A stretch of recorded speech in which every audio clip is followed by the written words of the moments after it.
the big question that I always get asked, especially on this channel because of the issues I've had with the M11. But I get so many people saying, should I get an M body, an M11, or should I get the M10R because of the issues that I've had with this?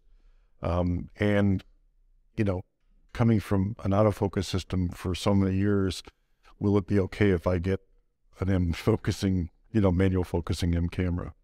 I'm going to address the issues that this camera has had, and I'm pretty secure at this point that cameras coming out of that factory now, and probably since September, October of last year, are pretty much ironed out. And the issues that they had, although they kept them quiet, are fixed. In between firmware and, the backroom fixes for any kind of hardware issues that they may have been having, I think are good. This camera may die again. I don't know. But right now it's working properly. Everything's good. I'm happy with the camera. I'm comfortable taking it to jobs. Yeah, I always take a backup, and now I'll be taking the Leica Q2.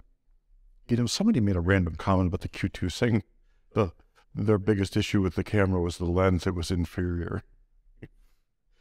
I'm sorry, that just came to my mind, and I was just like, what kind of lenses are you using? Anyway, as far as picking up an M and, going manual focus, it took me about 2 weeks to get comfortable with it. Like right out of the box, you're going to be able to get things in focus, obviously, because you're going to be sitting in your house and you're going to be, aiming at stuff around your house. And I do that every night, believe it or not. Like I will literally have this camera in my hand while I'm watching TV and focus on different things around the house, just for muscle memory. It helps immensely. Now, it was, I would say, 2 months before I was good at the manual focus with the rangefinder, and about 6 months where I was really proficient. I still get out of focus photos. It's going to happen, but you get out of focus photos with automatic focus too. So, but I get a lot less than I did when I first started using it. It's not as scary as you would think it would be. It really isn't. I mean, you line up two boxes. Now, here's the other thing. I'm 20/100 vision in my left eye, 20/40 in my right. I'm pretty screwed up in the eye condition kind of thing, and I wear 3X for reading. I don't have an issue focusing this. Now, the thing that does help, and I love it, I have the 1.25 and the 1.4 eyepiece on here.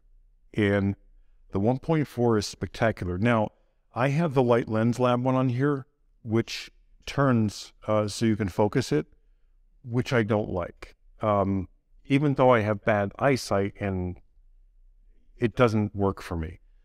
And it moves. That bugs me. So with this one, and I think with the Leica one as well, they extend out a little further than the 1.25. So when I go to the EVF and I slide that on, I literally have to take this off because it bumps into my cheek, which, I never use the EVF, but I do use it, not very often, because I don't enjoy using it as much, except if I'm doing something for critical focus or if I'm using a longer lens for like a concert. And, they stick us back by the soundboard, I will use the EVF on this. Otherwise, I want to use the viewfinder, the rangefinder. This 1.4 helps so much with focusing, even on the 50. It just does a great job, but I really want the Leica one because I have the 1.25 Leica one, and this versus that, you can really see a difference in the glass and the quality of the image. Don't know how, but and I have nothing against Light Lens Lab. I think they produce positive, solid products, but I think it's more of the focusing mechanism on here that's throwing me off, which is why I don't like it. Anyway, that is a big help. The magnifiers for the eyepiece, but Can I magnify with it or shoot without the magnifier? Absolutely.